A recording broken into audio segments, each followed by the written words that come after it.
Bonsoir, chers internautes de Sénégal 5 TV. Bienvenue dans votre édition de mi-journée. Tout de suite, les titres. Covid-19, contradiction entre les chiffres et la réalité. Un combat épique. Nouveau record de tests et des cas positifs en plein assouplissement. Professeur Seydi, de héros à zéro, a titré l'enquête. Une explosion des cas communautaires ont été notées hier. La prise en charge des asymptomatiques source de problèmes. Après l'actualité du corona, nous allons parler de l'affaire du trafic présumé de faux billets de banque, Bougazeli, les dessous d'une liberté provisoire.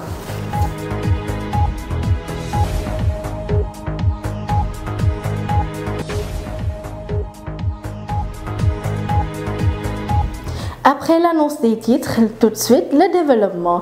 Covid-19, contradiction entre les chiffres et la réalité. Un nouveau record de cas positifs et de tests. La courbe reprend son envol.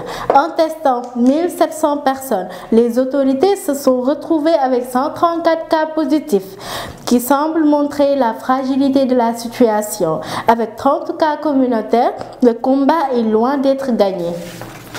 L'actualité se poursuit avec le professeur Moussa Seydi, chef service maladies infectieuses, mis à placard dans la lutte contre la Covid-19. Depuis un certain temps, les relations entre le ministère de la Santé et le professeur Moussa Seydi ne sont plus au beau fixe. Tout est fait pour l'écarter de la riposte, d'où la nomination du professeur Ndour à la tête d'une structure concurrente. Parlons de l'explosion des cas communautaires. Une trentaine de cas communautaires ont été notés hier. Le Sénégal a ainsi enregistré un nouveau record de contamination quotidienne. Et si la même tendance se poursuit toute la semaine, le pays va certainement vers un nouveau pic.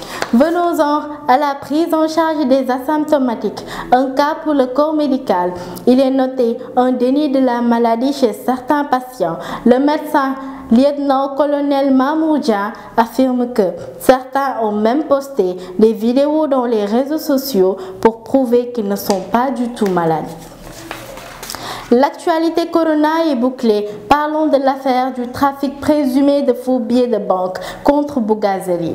L'ancien député de l'APR, Seydina Fall Bougazeli, a bénéficié d'une mise en liberté provisoire depuis mercredi dernier. Le doyen des juges a répondu favorablement à la requête de ses avocats, avant même l'audition au fond de l'inculpé. Une pratique qui rendrait sa liberté provisoire suspecte, mais fondée en droit.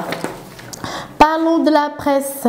La CAP brandit encore le boycott. Aujourd'hui, face au refus du gouvernement de restituer la maison de la presse, la CAP se voit obligée de réaffirmer le boycott de cette institution qui n'est nullement conforme à l'esprit qui a motivé sa création. À Kaffrine, un boutiquier blessé par balle, plus de 4 millions de francs CFA emportés. Cette agression a eu lieu dans la nuit de jeudi à vendredi, a appris l'APS auprès de la police. Madame, mademoiselles et messieurs, chers internautes, merci d'avoir suivi cette édition. À la prochaine et bon week-end à tous.